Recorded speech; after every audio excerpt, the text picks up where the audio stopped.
Франкфуртскиот мотор шоу ќе го вербуваме уште доста време, бидејќи на него се случија тивки премиери кои ќе се провлекуваат цела година. Во 2009 година, која се појави Панамера, најави дека ќе направи своевидна револуција во својот сегмент. Се уште не знаеме кој е сегментот на Панамера, бидејќи како што одминува времето, таа се повеќе и повеќе останува сама и самата се бори во класа за себе.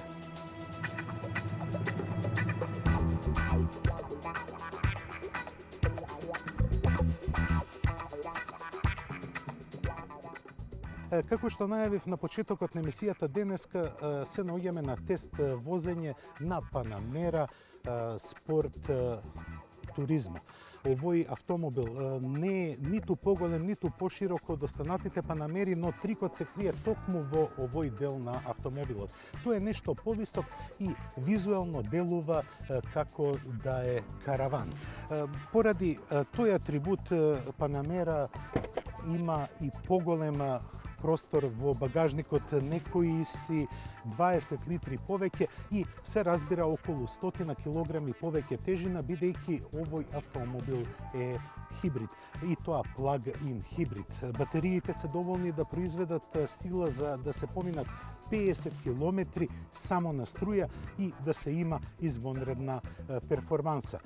Панамера спорт туризмо исто така, како и сите Поршеа, има на задната страна спойлер. Тоа е овој дел, го гледате многу убаво се гледа, и самиот тој има голема варијација на движење. Дури од минус 7%, значи се спушта надолу, до плюс 23% се дига овој спойлер, се за да даде добро наслонување, односно потисок на задниот дел, за да биде аеродинамиката што подобра и за да оваа Панамера биде што посмирена при динамично возење во свиоци. Да не зборуваме многу за теоријата, ајде да видиме како се однесува овој автомобил во пракса. На располагање имам 680 конски сили и дури 700 ньютон метри. Па да видиме како овој ѕвер во најава се однесува кога е на пат.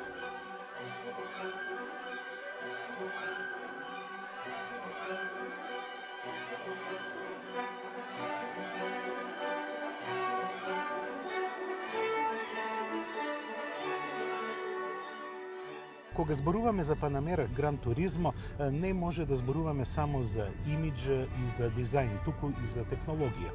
Во оваа генерација предвиден е и хибриден погон, а тоа значи дека имаме V8 мотор со 4 литри за фатнина и вкупно 550 конски сили, кои исто така е способен моторот да произведе 400 ньютон метри вртежен момент од една страна. Од друга страна имаме и електромотор од 136 конски сили и 300 ньютон метри. Оваа прекрасна синергија ни дава вкупна сила од 680 конски сили и ньютон метри 700. Овој вртежен момент ви овозможува да правите извонредни забрзувања, например, спринтот од 0 до 100 е само за 3,6 секунди. Но тука мора да го споменеме и менувачот. Неговите 8 степени се скроени за одлични перформанси, но и за економија.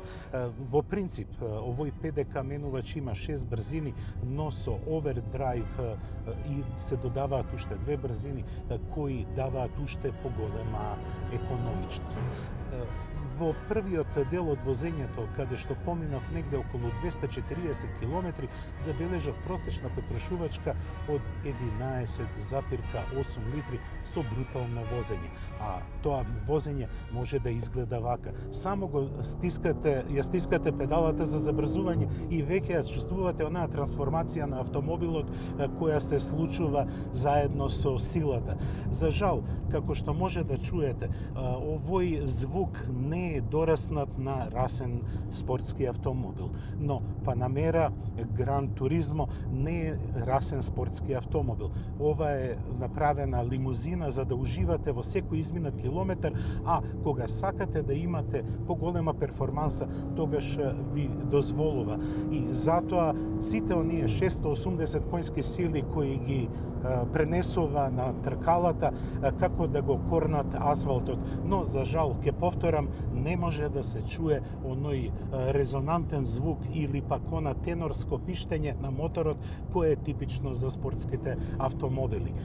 Но, како што реков, Панамера е за уживање во возењето и за славење на животот. Овој автомобил го оправдува секој цент вложен во него. Не само од аспект на економичноста, екологијата, туку и од аспект на имиджот, кој барем во овие 3 дена на возење никого не остави рамнодушен било каде и да се појави. Ова беше се што подготвивме за ова издание на Автомагазин. Јас ве поздравувам и ви закажувам следна средба за 7 дена на истото време и на истата фреквенција. До тогаш останете во добро здравје и расположение. Пријатно.